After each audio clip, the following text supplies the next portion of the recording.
ওই দেশ থেকে পালিয়েছে আর একদল দেশ থেকে পালিয়ে এসেছে। এই দুই দলের চরিত্র এক। জামাত ইসলামী তার সম্পূর্ণ ব্যতিক্রম। মৃত্যুকে ভয় না করে, ফাঁসির কাছে ঝুলতে হবে তাও ভয় না করে, বিদেশ থেকে দেশে এসেছেন ফাঁসি নিশ্চিত জানার পরেও এরাই তো দেশপ্রেমিক, এরাই তো জনগণের বন্ধু, এরাই তো জনগণের সেবক।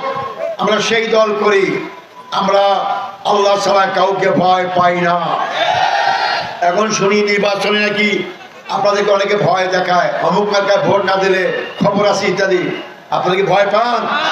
ভয় পাবেন না, মানুষকে ভয় পাবেন না।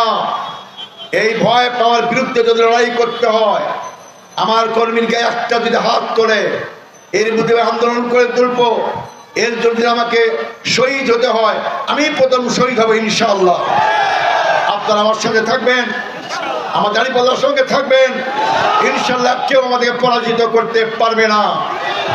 আজকে দাঁড়িপাল্লার বিজয় সকল জায়গায় শুরু হয়েছে, তাদের গাত্রদাহ শুরু হয়েছে, আবল তাবল বলা শুরু করেছে। আবল তাবল বলা মানেই তাদের মাথা এখন ঠিক নাই।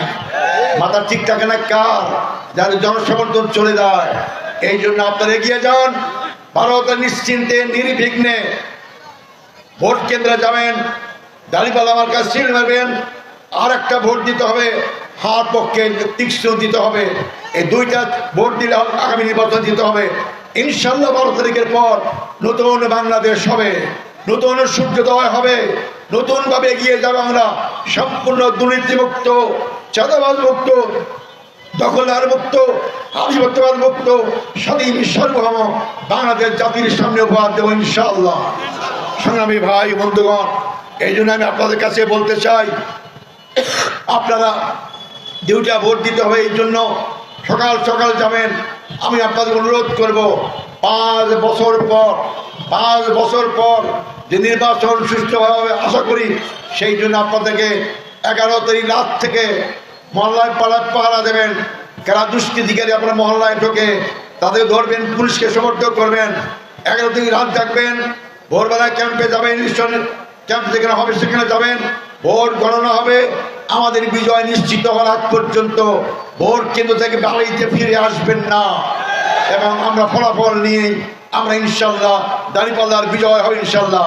সারা বাংলাদেশে আজকে নারী সমাজের যে জাগরণ সৃষ্টি হয়েছে, আমরা অতীতে কোনো সেই জাগরণ দেখি নাই। আজকে মির্জাপুরে আমি গিয়েছিলাম বিরাট জনসভা করার জন্য।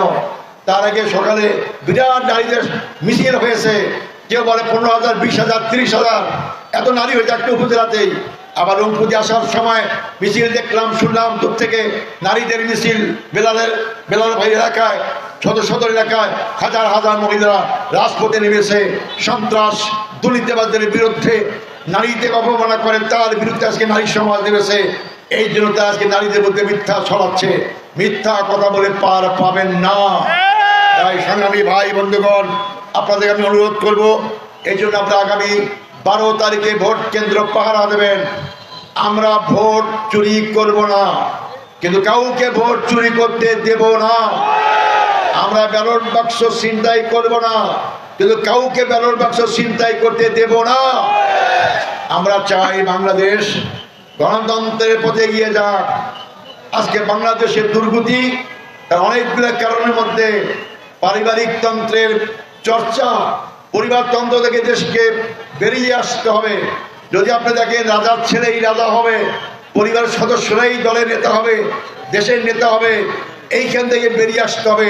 তাদেরকে আগামী নির্বাচনে লাল কার্ড দেখান, দুর্নীতিবাজদেরকে লাল কার্ড দেখান, চাঁদাবাজদেরকে লাল কার্ড দেখান, ফারিক ও দালালদের লাল কার্ড দেখান। আপনারা এগিয়ে আসেন সংগ্রামী ভাই বন্ধুগণ। হার পক্ষে ভোট দেবেন, হার পক্ষে ভোট দেবেন। হার পক্ষে ভোট দিলে দেশ আজাদ থাকবে, স্বাধীন থাকবে, জনগণ দেশ চালাবে। নার পক্ষে ভোট দিলে ভারতের দালালাই দেশ চালাবে, ভারতের কথাই দেশ চলবে, আমাদের উন্নয়ন হবে না, থমকে দাঁড়িয়েবে। এই জন্য আপনারা দাঁড়িপাল্লা মার্কায় ভোট দেবেন এবং হার পক্ষে তীক্ষ্ণ ইনশাল্লাহ।